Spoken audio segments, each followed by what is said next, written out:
अस्सलाम नाज़रीन, Sindh online TV में भलीकार आवां हैं मोहम्मद पवार शामिल करूं था हिन वक्त जी खबरूं।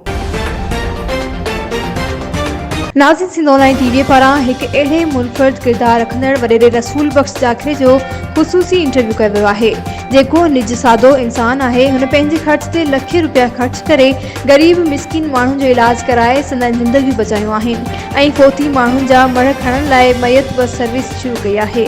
सरकारी स्कूलनि में ज़ेर तालीम गरीब मिस्किन ॿारनि खे ख़र्चूं किताब फराहम करण सां गॾु सोलर सिस्टम ॾियारिया आहिनि।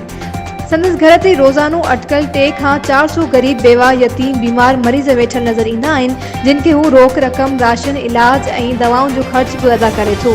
सिंध ऑनलाइन टीवी जे ब्यूरो चीफ दरिया खान खुश्क मौजू वडेरे रसूल बख्श जाखरे सिंध ऑनलाइन टीवी सां ॻाल्हाईंदे चयो त छटो जेको बुज़ुर्गनि जो शहर आहे उन में अलाए केतिरा माण्हू कैंसर में फसी विया आहिनि।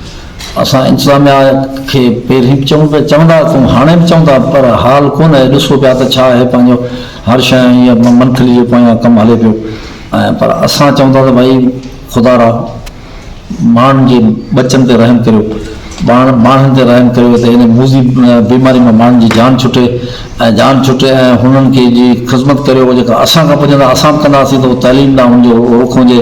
माण्हू तइलीम कराईंदा ऐं हुननि जा नंढा वॾा ॿार जेके से पढ़ंदा त इन्हनि सभिनी बुछड़ाई खां उहो पाक थी वेंदा इंशाअल्लाह ताला।